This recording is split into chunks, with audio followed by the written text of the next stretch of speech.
Bernie marched with the NAACP today. A bit of an awkward moment because I think Bernie was hoping to be acknowledged or hoping to be able to speak at the Lincoln Memorial. And he wasn't able to do so. He wasn't acknowledged, nor was he able to speak. Now, I don't know whether the NAACP planned to call him up to speak later on after the president of the NAACP spoke, according to William Brooks. Not sure about that. Something tells me, though, because of the NAACP's strict nonpartisan status, they could not let him speak as a presidential candidate. And Bernie was standing right there, and they brought up Tim Kaine. So I'm not sure what that's about. Inquiring minds want to know, and I plan to look into it. 866-99-SIRIUS. You've got Matthew's in Dallas. Matthew, God bless you. Go right ahead. Hi. I think, you were talking about Bernie Sanders and not getting to speak. And, I think that's what sets him apart from the other candidates for me. Is, there's not a lot of candidates that would not already know, hey, I'm going to speak, so that's why I'm going to go to the event. But that he would take his time, that of course is precious, every minute counts in political party and, running for president. You don't just sit back. And for him to just take that time, I think, speaks volumes of his character, his focus, and, just him as a person. So, when he says he's for the people, and, I notice he never says, I'm going to do this, it's we. And I think that really encompassed that today when he did that. Well, I think that makes sense. I mean, to go, first of all, he was not expected. It was a very welcome surprise, I believe, on the part of the NAACP. Right. So let's begin there. That speaks volumes. That he would attend something like that. Exactly. And show that support, even though he was not on the program and not invited. I think that's the big thing. No other candidate went there. And then he was willing to stand there at the podium, even though he was not speaking, and participate, be a full participant. Now, he did participate in the press gaggle, so to speak, the press conference. He stood next to the president of the NAACP and talked, which to me makes it kind of curious why he wouldn't just go ahead and speak on the program. But again, maybe there was something else involved in it. I don't know all the details. I'll look into it. But no, I think you're right. I think that, a lot of people show up, a lot of politicians show up all the time, and do not accept no as an answer when it comes to speaking on the dais. But Bernie was just willing to be there and be visible and be seen. And I think that was quite significant. Yeah, exactly. I think sometimes just the presence is even more powerful than 2-hour speech. It can be way more powerful, especially with the issues we've been having. I think that he's knowledgeable and that he would be willing to do that. I think that speaks volumes. I really do. So you're presumably you're supporting Bernie? I am. I admit it. I was Hillary all the way, and I'm a researcher, and I started just researching Bernie Sanders and his history, and it caught me. It was like, this is what we need right now.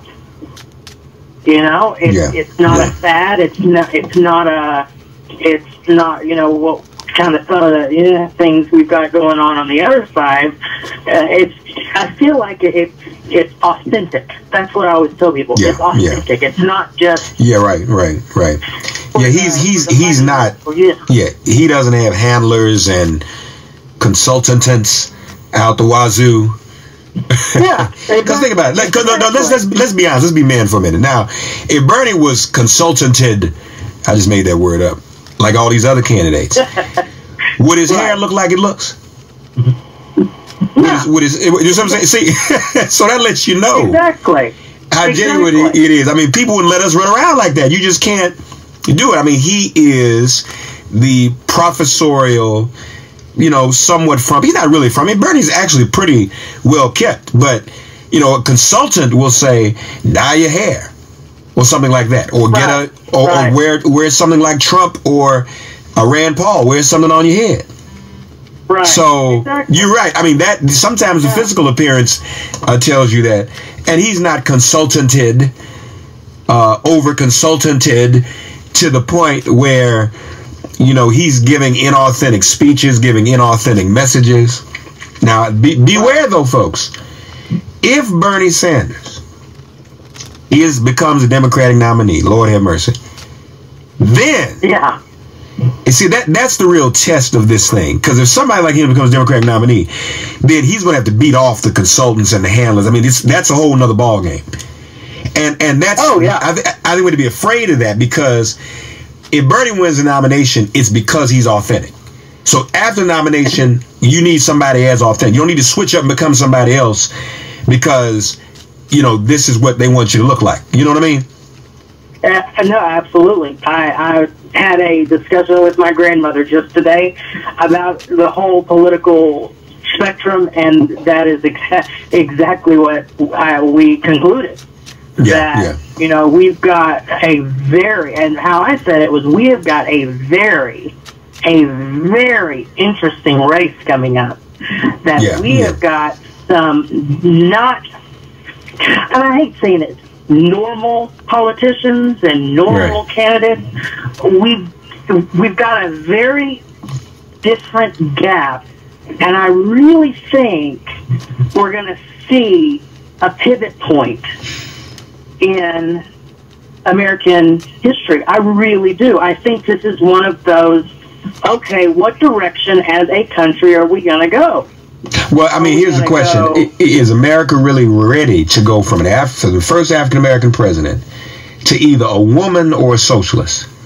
Either way, and I don't think we lose. You know, that is historic. Yeah. That's unusual. Exactly. And I think what it is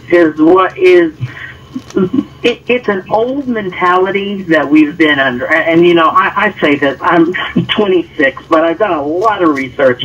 It's an old mentality that's going out, and we're seeing the wrongs that have been done, and we are improving on them. Yeah, so I hope so. So we're going to have change.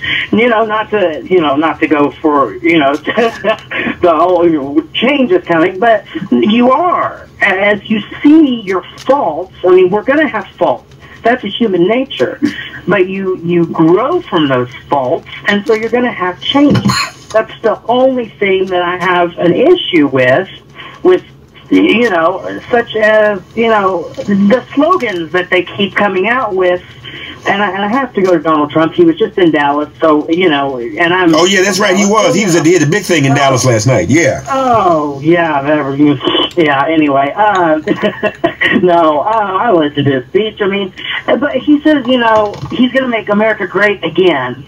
And I always ask people, okay, compared to what? What are you comparing that to? You can't just say a broad statement. How old do you say you are? Again. How old do you say you are?